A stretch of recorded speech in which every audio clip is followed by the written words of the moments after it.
కొడంగల్ ప్రజలకు రేవంత్ చేసిన అవమానాలను మర్చిపోవద్దన్నారు కేటీఆర్. ఆడబిడ్డలకు చేసిన అవమానాలకు జవాబు చెప్పాలన్నారు. పంచాయతీ, జెడ్పీటీసీ, ఎంపీటీసీ ఎన్నికలను ప్రజలు ఉపయోగించుకోవాలని కోరారు కేటీఆర్. లగచర్ల కావచ్చు, హకీంపేట తాండా కావచ్చు, లేదా ఆ ప్రాంతంలో దుద్యాలలో ఎంత అలజడి, ఇంటింటికి పోయి మా ఆడబిడ్డల్ని ఎట్లా సతాయించిండ్రు, ఆడపిల్లలను కూడా చూడకుండా ఎంత అవమానించిండ్రు, దయచేసి మర్చిపోవద్దు. వాళ్ళకు జరిగిన అవమానం వాళ్ళకే జరగలే. మీ కొడంగల్ నియోజకవర్గంలోని మన తెలంగాణ రాష్ట్రంలోని ప్రతి ఆడబిడ్డను వాళ్ళు అవమానించినట్టు తప్ప ఇంకోటి కానే కాదు. ఈ ఎలక్షన్తోని, ఈ వచ్చే పంచాయతీ ఎలక్షన్తోనో లేదా అక్కడ చేసే జెడ్పీటీసీ ఎంపీటీసీ ఎలక్షన్తోనో మీకు ఒక మంచి అవకాశం ఇది.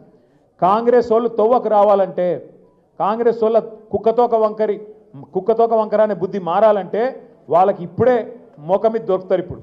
మళ్ళీ ఇప్పుడు తప్పించుకున్నట్టు ఇంకా 3 ఏళ్ళు మళ్ళీ దొరకరాలు.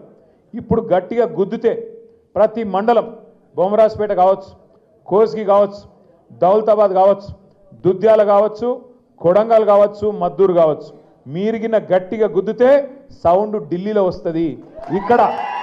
ఇక్కడ స్విచ్ చేస్తే, ఇక్కడ కొడంగల్లో మీరు స్విచ్ చేస్తే లైట్ రాహుల్ గాంధీ ఇంట్లో వెలుగుతుంది. అర్థమైందా?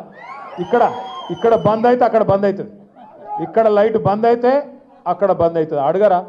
ఏం రాబాయి, నువ్వు సొంత కాన్స్టిట్యున్సీలనే గెలిచేటట్టు లేవు, నువ్వు రాష్ట్రం ఏం గెలుస్తావు, ఏం నడుపుతావు, ఇక పైసలు మాదేస్తున్నావు కానీ మిగతా ఏం లేవు, ప్రజలలో మొత్తం కథం అయిపోయినావు అని చెప్పి వాళ్ళే బంద్ పెట్టే కథ వస్తుంది.